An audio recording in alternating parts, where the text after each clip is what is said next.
Σήμερα θα κάνουμε ένα σύντομο review για το νέο PlayStation Portal, το οποίο κυκλοφόρησε στην Ελλάδα στις 12 Ιανουαρίου. Το χρησιμοποιώ εδώ και περίπου 10 μέρες, οπότε έχω σχηματίσει μια πρώτη άποψη. Αυτό εδώ είναι το κουτί, το οποίο μέσα συμπεριλαμβάνει μόνο το PS Portal και ένα καλώδιο Type-C σε Type-C. Δεν έχει κάτι άλλο ιδιαίτερο, είναι μια ωραία συσκευασία.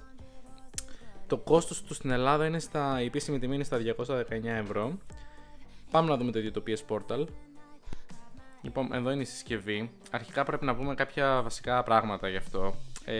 Το PS Portal είναι εξαρτημένη συσκευή από το PlayStation, οπότε ένας που δεν έχει PlayStation 5 δεν έχει νόημα να το αγοράσει. Οπότε πρόκειται για ένα αξεσουάρ το οποίο κάνει mirror αυτό που δείχνει το PlayStation 5 και επίσης απαιτεί να έχει κάποιος πάρα πολύ καλή σύνδεση στο ίντερνετ. Αυτό είναι βασικό και πρέπει να το ξεκαθαρίσουμε από τώρα. Αν δεν έχεις PlayStation 5, κλείσε αυτό το βίντεο, δεν χρειάζεται να το αγοράσεις. Πάμε τώρα όμως να το δούμε λίγο. Εμφανισιακά είναι πάρα πολύ ωραίο, έχει ένα φουτουριστικό σχεδιασμό. Πρόκειται ουσιαστικά για το χειριστήριο του PlayStation 5 χωρισμένο στη μέση, όπου έχει μπει μέσα ένα tablet. Το tablet έχει διαγώνιο διάμετρο 8 inch και οθόνη Full HD. Θα δείτε ότι είναι πάρα πολύ ωραία τα χρώματά της. Από πίσω φαίνεται εδώ πέρα η θύρα Type-C και η θύρα 3,5 χιλιοστά jack, και εδώ αν δεν κάνω λάθος είναι το μικρόφωνο. Από πάνω έχουμε τα δύο ηχεία που είναι στέρεο, την ένταση, εδώ είναι το κουμπί ενεργοποίησης και αυτό είναι το κουμπί που συνδέονται τα ακουστικά της Sony. Πάμε λίγο να το ανοίξουμε. Να πούμε τώρα ότι το PlayStation 5 βρίσκεται στο ίδιο Wi-Fi όπου είναι συνδεμένο και το PS Portal. Εγώ το έχω ήδη χρησιμοποιήσει αρκετές μέρες. Όταν το ανοίγει κάποιος για πρώτη φορά, για κανένα δεκάλεπτο το λιγότερο κάνει διάφορα updates, που σημαίνει ότι γενικά η συσκευή, παρότι είναι άμεσα εξαρτημένη από την κονσόλα, παίρνει και ίδια αναβαθμίσεις, οπότε υποστηρίζεται από την εταιρεία. Λοιπόν, εδώ όταν ανοίγει, βλέπουμε αυτή την οθόνη. Μας ζητάει να πατήσουμε το κουμπί, το PS button. Βάλουμε λίγο εκεί ήχο. Και τώρα προσπαθεί να συνδεθεί. Θα το αφήσω σε live χρόνο να δούμε πόση ώρα θα κάνει να συνδεθεί. Εγώ έχω 100 σύνδεση Fiber to the Home. Η κονσόλα του PlayStation είναι σε θύρα Ethernet, την έχω βάλει επίτηδες σε θύρα Ethernet για να έχει όσο το δυνατόν λιγότερο καθυστέρηση γίνεται. Και βλέπουμε ότι συνδέθηκε αρκετά γρήγορα, έτσι πρέπει να πέρασαν το πολύ 10 δευτερόλεπτα και ουσιαστικά τώρα σου κάνει mirror ό,τι βλέπεις στο PlayStation 5. Έχει ένα απειροελάχιστο lag, το οποίο δεν το καταλαβαίνεις. Μπορώ να πω ότι το περίμενα πολύ χειρότερο. Οπότε ό,τι κίνηση και να κάνεις ακόμα και σε action παιχνίδια, δεν ξέρω σε action τύπου Call of Duty που παίζει ρόλο τι κάνεις στο nanosecond, αλλά σε casual action gaming παιχνίδια είναι πάρα πολύ εύκολο να παίξεις και πραγματικά νιώθεις ότι έχεις μια portable συσκευή που σου δίνει την αίσθηση ότι είναι αυτόνομη. Πάμε να δούμε ένα τελευταίας γενιάς παιχνίδι, πώς μοιάζει. Θα βάλουμε εδώ το Horizon. Βλέπουμε ότι κανονικά η αίσθηση είναι η ίδια. Η ανάλυση είναι πάρα πολύ ωραία. Για αυτές τις σύνθεσες το Full HD είναι παραπάνω από αρκετό. Ο ήχος είναι σχετικά μέτριος, ωστόσο είναι στέρεο, οπότε είναι ένα συν αυτό. Να πούμε επίσης ότι όλα τα haptics που έχει ένα χειριστήριο PS5 έρχονται και εδώ πέρα κανονικά. Δηλαδή τώρα αισθάνομαι κανονικά τις δονήσεις από την ίδια τη δράση του παιχνιδιού.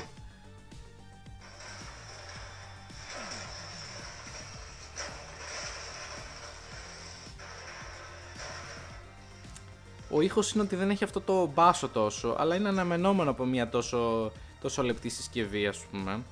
Οπότε το περιμένεις. Πάντως όλες μου οι κινήσεις, ό,τι κάνω, έχει πολύ γρήγορη απόκριση. Δεν είναι ότι καθυστερεί να πεις ότι δεν βολεύει. Κανονικά έχω όλα μου τα haptics, είναι σαν να παίζω κανονικά PlayStation 5, δεν έχω κανένα θέμα πραγματικά. Το βασικό είναι να έχεις πολύ καλή σύνδεση. Πάμε να βάλουμε και ένα ποδοσφαιράκι λίγο να δούμε. Λοιπόν, εδώ βλέπουμε το ποδοσφαιράκι, το eFootball. Είναι επίσης πολύ εύκολο να παίξεις, δεν έχεις κανένα θέμα ούτε με lag ούτε με τίποτα τέτοιο. Η αίσθηση είναι πάρα πολύ ωραία, παιδιά. Δηλαδή πραγματικά ένας που θέλει να έχει μια portable συσκευή αξίζει πάρα πολύ, αρκεί να έχεις καλή σύνδεση, είναι πολύ βασικό. Πάμε λίγο τώρα να δούμε.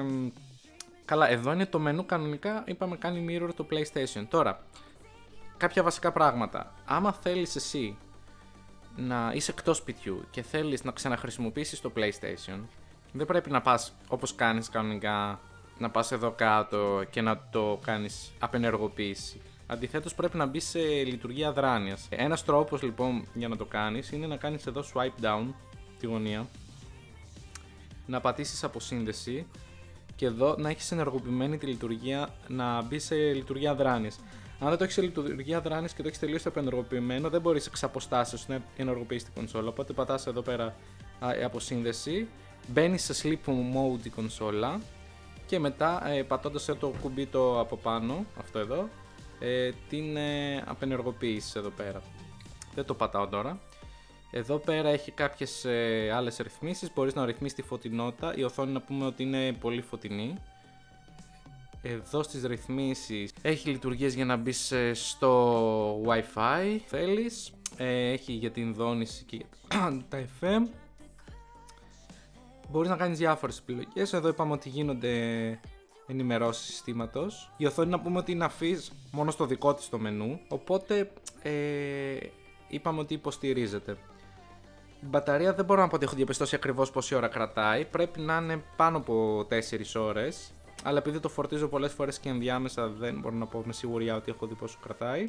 Εδώ τώρα πατήσω Χ, όπως βλέπουμε θα ξανασυνδεθεί στην κονσόλα, οπότε λίγο να συνοψίσουμε. Το βασικό με αυτή την κονσόλα είναι να έχεις πολύ καλή σύνδεση, καταρχάς να έχεις PlayStation 5, να έχεις πολύ καλή σύνδεση, πολύ καλή εννοώντας να μην έχει καθυστέρηση η σύνδεση, να μην έχει παρεμβολές. Αν είναι θεωρητικά πάνω από 15-20 Mbps, η Sony υποστηρίζει ότι θα δουλεύει καλά.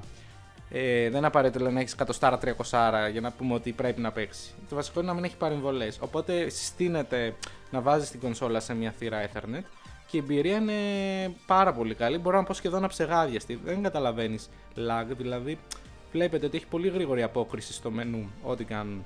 Για τη τιμή του είναι πάρα πολύ καλό προϊόν, πολύ ποιοτικό, πολύ όμορφο, πολύ στιβαρό και παρόλο που απογοήτευσε πολύ κόσμο, δηλαδή πολλοί περίμεναν ένα νέο PSP, είναι μια πολύ καλή λύση εναλλακτική για κόσμο ο οποίος δεν μπορεί να χρησιμοποιεί πάντα το PlayStation, είτε επειδή είναι πιασμένη ας πούμε η τηλεόραση, είτε γιατί θέλει να το χρησιμοποιεί εκτός σπιτιού. Να πούμε επίσης ότι άμα δεν είσαι σε διαφορετικό Wi-Fi εκτός σπιτιού, πάλι δουλεύει πολύ καλά. Δεν έχεις κανένα πρόβλημα, η εμπειρία είναι ίδια, αρκεί να είναι και τα δύο Wi-Fi και το Wi-Fi του PlayStation και το Wi-Fi που είναι συνδεμένο το PS Portal να έχουν καλές συνδέσεις. Το μόνο που δεν έχω δοκιμάσει είναι να κάνεις hotspot στο κινητό και να είσαι κάπου εκτός τελείως με 5G. Αλλά άμα θέλετε μπορώ να το δοκιμάσω, γράψτε το μου στα σχόλια και κάντε like στο βίντεο και θα το κάνω και αυτό το τεστ σε επόμενο βίντεο. Αυτά είχα να πω. Ό,τι απορίες έχετε στείλτε μου και μπορούμε να κάνουμε και ένα συμπληρωματικό βίντεο και τα λέμε στο επόμενο βίντεο. Bye!